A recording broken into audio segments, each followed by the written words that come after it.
Arizates apresenta Poder e Manipulação. Introdução. Muitos anos atrás, numa fria tarde de julho, dirigi-me à biblioteca pública para retirar alguns livros. A biblioteca, como a cidade, era pequena e antiga. Pouquíssimas pessoas a frequentavam. E fazia anos, décadas talvez, que ela não recebia novos exemplares.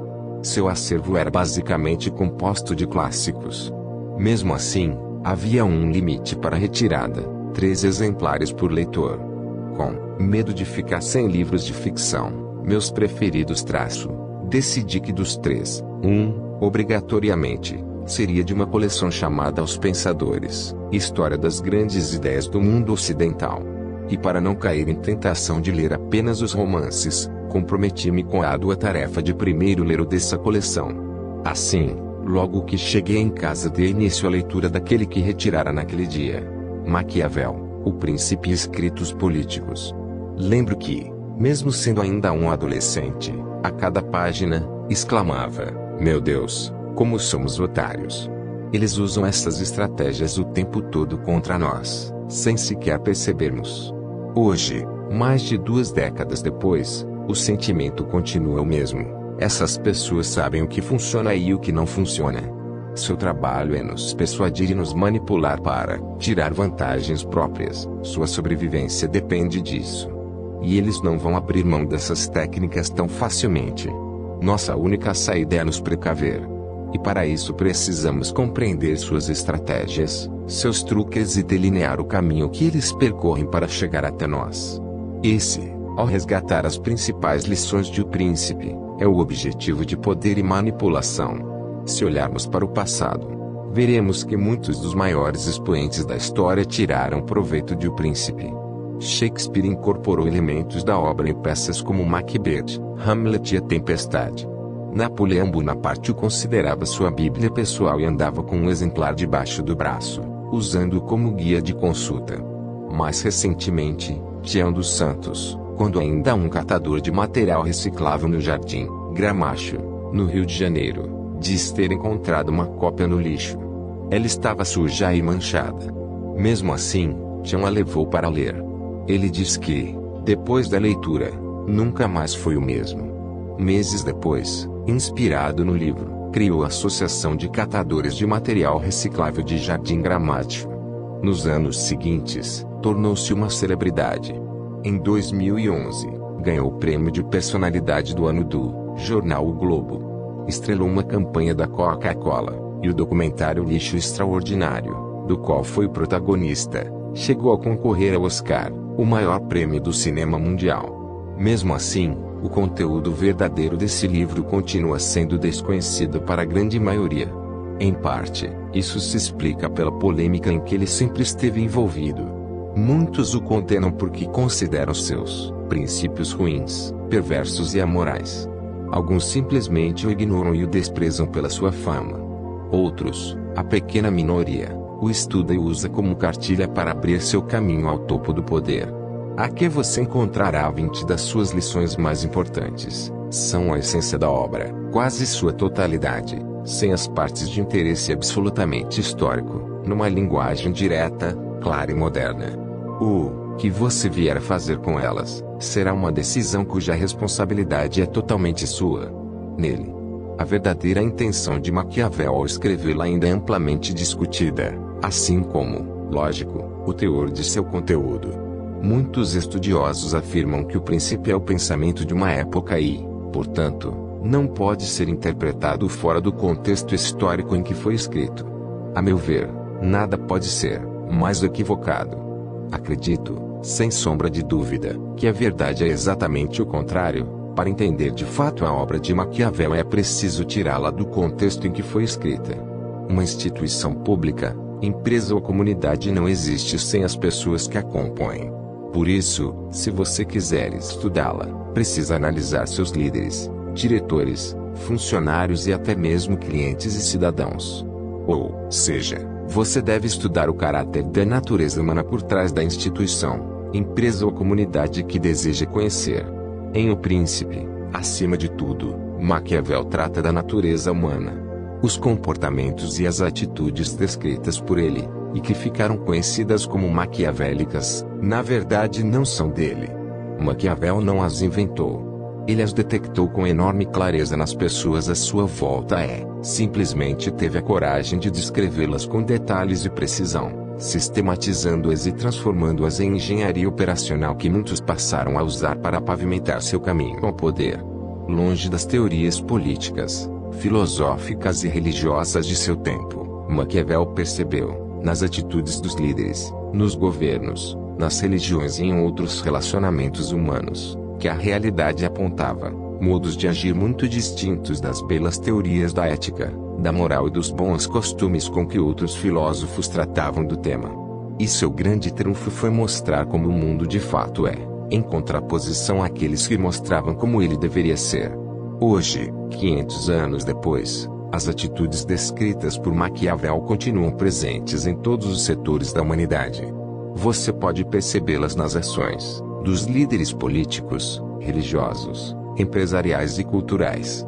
Elas estão presentes nos púlpitos das igrejas, nas prefeituras, nos fóruns judiciais, nas assembleias legislativas, nos senados, nos palácios, nas conversas, nas salas de reuniões das grandes empresas, corporações e entidades de classes e até mesmo nos relacionamentos entre casais. Não fosse assim, viveríamos num mundo sem corrupção, sem injustiça e sem violência.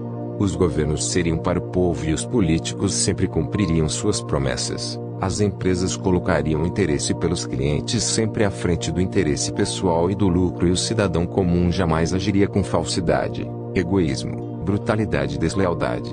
Quem acredita que essa é a realidade, para usar as próprias palavras de Maquiavel, é ingênuo e está fadado, antes à ruína do que à salvação.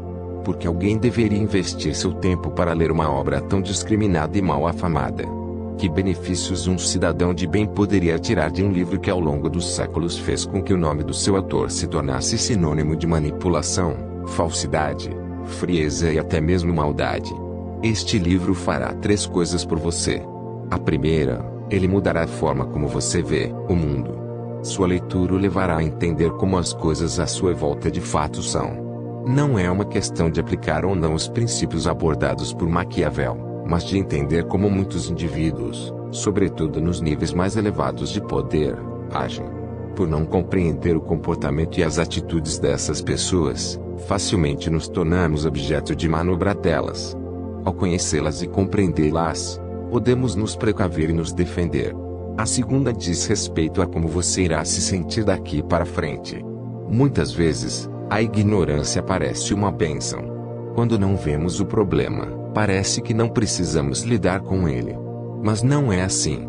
Não compreender como as coisas funcionam e por que as pessoas agem de certa maneira nos torna impotentes e nos coloca numa situação de vítima, como se houvesse uma eterna conspiração contra nós.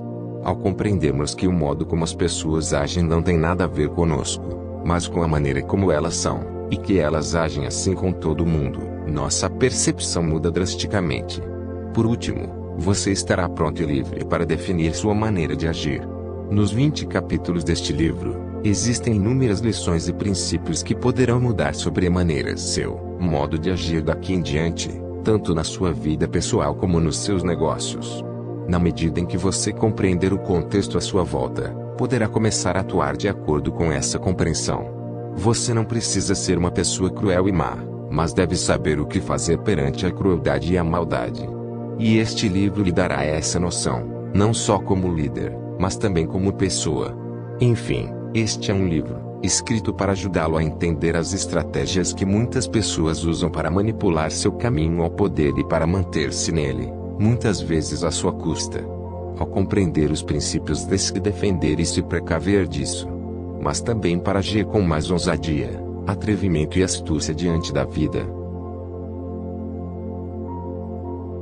Capítulo 1. Das razões pelas quais um líder é louvado ou repudiado. Acredito ser sensato, aqui, considerar como um príncipe deve comportar-se com seus súditos e amigos. Sei que muitos já escreveram sobre o assunto e sei também que serei julgado presunçoso por manifestar minha opinião, especialmente por me propor a tratar o tema com uma abordagem diferente daquela com a qual outros a trataram. No entanto, Como meu objetivo é escrever algo realmente útil ao leitor interessado, penso ser melhor perseguir a verdade factual, debruçando-me sobre as coisas como elas realmente são, em vez de filosofar sobre visões imaginárias. Muitas pessoas, ao discorrer sobre este tema, descreveram sistemas de governos e tipos de sociedades que até hoje ninguém viu e nem conheceu em parte alguma do planeta. Essas pessoas parecem não perceber que existe uma distância tão grande entre como se age e como se deveria agir, que aquele que se apega ao que deveria ser feito em vez do que ao que se faz, encontrará antes sua ruína do que sua salvação. E alguém que quiser praticar a bondade em tudo o que faz está fadado a arruinar-se, entre tantos que são perversos e maus. Sendo assim, é necessário a um príncipe que quiser assumir uma posição de liderança e poder, e quiser manter-se nela acima de tudo, conhecer a fundo a iniquidade humana e aprender a poder ser mau e se utilizar ou não da maldade conforme a necessidade e as circunstâncias. Deixando de lado, então, todas as coisas imaginárias e utópicas que foram ditas sobre o exercício da liderança e do poder e encarando a realidade. Permita-me observar que sempre quando alguém fala ou escreve sobre uma pessoa, sobretudo um príncipe, por ocupar lugar de destaque, faz referências a certas qualidades que o levam a ser louvado ou repudiado. Alguns são considerados generosos, outros, mesquinhos, alguns honestos, outros, corruptos, alguns leais, outros, falsos, sábios ou ignorantes, inteligentes ou idiotas, sensíveis ou truculentos, humildes ou arrogantes, religiosos ou céticos, egocêntricos ou altruístas e assim por diante. Sei que qualquer pessoa, certamente, concordará que, de todas as qualidades enumeradas, seria louvável que um príncipe possuísse apenas aquelas que consideramos boas. Mas, como a condição da natureza humana simplesmente não permite possuir todas, nem a sua prática consistente, se deseja ser louvado, um príncipe deve ser astuto o suficiente para evitar os defeitos que o impediriam de alcançar seu objetivo, e praticar as virtudes que não afetem negativamente sua realização. Mas quando isso não for possível, é coerente que as ignore e siga o curso que se fizer necessário. Isso se justifica porque, entre as pessoas, o desejo de conquista do poder é algo muito natural e comum. E aqueles que alcançam o sucesso serão sempre louvados. Os que fracassam por não alcançar o que desejam serão sempre recriminados e condenados. Por esse motivo, o príncipe que deseja ser louvado, como já falei, não deve se sentir culpado por incorrer em certos vícios para realizar o objetivo ao qual se propôs. Pois, se considerar bem tudo, há muitas características na natureza humana que parecem virtudes, mas, se praticadas, o destituiriam do posto, e outras que parecem defeitos mas que, se praticadas, trazem-lhe conforto e segurança. Das razões pelas quais os homens e, sobretudo, os príncipes são louvados ou vituperados. Análise. Um dos segredos da vida é compreender que, acima de tudo, ela é um jogo e que as chances de vencer serão muito pequenas se não conhecermos as regras desse jogo. Mas há algo estranho: ninguém nos ensina essas regras. Nossa educação vive em uma cultura morta e ultrapassada que insiste em explicar infinitamente a Revolução Francesa, a tabela periódica, os motivos que levaram à descoberta da América, o princípio de Arquimedes, a teoria da evolução e assim por diante. Passamos entre 10 e 15 anos na escola e não aprendemos a enfrentar as batalhas diárias da vida, de maneira prática, objetiva e realista. Não aprendemos as verdadeiras regras do jogo da vida. E para quem quer sobreviver no complexo e dinâmico ambiente dos dias atuais, talvez nenhum requisito seja mais indispensável do que compreender essas regras claramente. Sem conhecer as regras, não temos como participar do jogo. Assim, a grande maioria dos indivíduos se torna espectadora. Aqueles que descobrem as regras e as aplicam se tornam os protagonistas no cenário. Eles estão em campo, onde está toda a diversão, aventura, glória e riqueza. Enquanto os demais, a esmagadora maioria, fica na arquibancada, assistindo a esses poucos se divertirem em vidas plenas e abundantes. E pior ainda, quase sempre pagam para assisti-los. Mas o que é conhecer as regras do jogo? Falando de maneira geral, conhecer as regras do jogo é entender a realidade como ela de fato é. Sem isso, viveremos como cegos, tateando no escuro. Não só tropeçaremos em nossas próprias atitudes por constantemente reagirmos da maneira errada como, por pura ignorância e ingenuidade, cairemos em praticamente todas as armadilhas da existência. Esforçar-se por abrir os olhos para a realidade como ela é, desvencilhando-nos de todo apego e ilusão ingênua sobre o mundo e, acima de tudo, sobre as pessoas é o começo de qualquer transformação humana. A coragem de encarar a realidade sem perder a fé e a esperança de que um mundo melhor é possível é o que separa o verdadeiro líder do manipulador corrupto. Quanto maior for nossa compreensão das coisas, menos fracassos, frustrações e desapontamentos teremos. Quanto melhor compreendermos as pessoas, quanto mais entendermos suas capacidades, suas aspirações, seus talentos, suas intenções, seus truques e suas motivações secretas, mais bem preparados estaremos para ajudá-las, ou para nos defender delas. Por isso, desenvolver a habilidade de entender o que de fato motiva as pessoas e saber lidar de maneira adequada com essa compreensão é a lição mais importante que você pode aprender no jogo da vida. Pare e pense nisso por um momento. Nossa tendência habitual é a reagir a tudo com base nos valores pessoais que cultivamos. Tudo que estiver de acordo com nossos valores pessoais, nós consideramos bom, e o que não estiver, consideramos ruim. No mundo do poder e dos negócios isso quase sempre é um erro terrível por dois motivos básicos. Primeiro, porque ao julgarmos tudo de acordo com nossos valores pessoais cometemos o erro de pensar que todos cultivam os mesmos valores que nós e que as ações deles estarão sempre de acordo com esses valores. E, nesse caso, quase sempre nos frustramos, porque as pessoas raramente cultivam os mesmos valores que nós e suas ações sempre estarão de acordo com os valores delas, não com os nossos. Segundo, porque agir sempre com base nos mesmos princípios nos torna extremamente previsíveis e, por consequência, vulneráveis diante daqueles que, por mesquinharia, inveja, ódio ou ambição, desejam nossa ruína. Por isso, se você busca poder, prestígio e sucesso, tem de compreender que nada do que existe ou acontece é completamente bom ou ruim, que nada é tão mal que não tenha um lado bom ou tão bom que não tenha algo mal. É preciso que você tenha sempre em mente que, não importa o quanto uma coisa pareça inútil ou prejudicial, se estudá-la bem, se analisá-la detalhadamente, encontrará uma virtude, um ponto forte, algo que pode ser explorado a seu favor. Pense sobre a morte, por exemplo, ela é boa ou ruim? Para a maioria das pessoas ela é extremamente indesejável e, portanto, ruim. Mas, na verdade, ela não é boa nem ruim. A morte é um evento inevitável e necessário. Imagine como seria o mundo se todos os seres, incluindo os humanos, vivessem para sempre. Essa ideia é quase inconcebível. Portanto, a morte tem o lado ruim, a perda de nossos entes queridos, e o lado bom, pois possibilita, entre outras coisas, a regeneração das espécies. Desse modo, a partir de hoje, seja você quem for, onde quer que você viva e qualquer que seja sua ocupação, em vez de olhar para as coisas à sua volta como boas ou ruins, desenvolva o hábito de olhá-las como eventos, circunstâncias, causas e consequências. Por mais simples que esse costume possa parecer, ele provocará uma tremenda revolução em sua vida.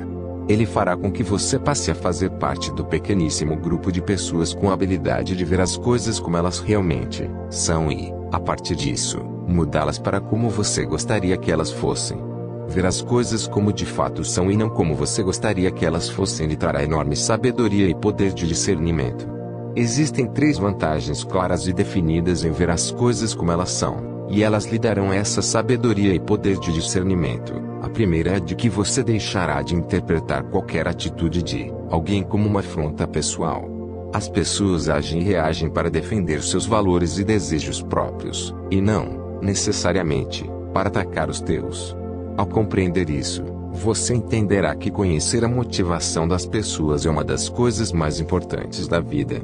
Se você entender seus valores e a razão maior que as motiva, poderá prever suas ações, o que aumentará muito seu poder sobre elas.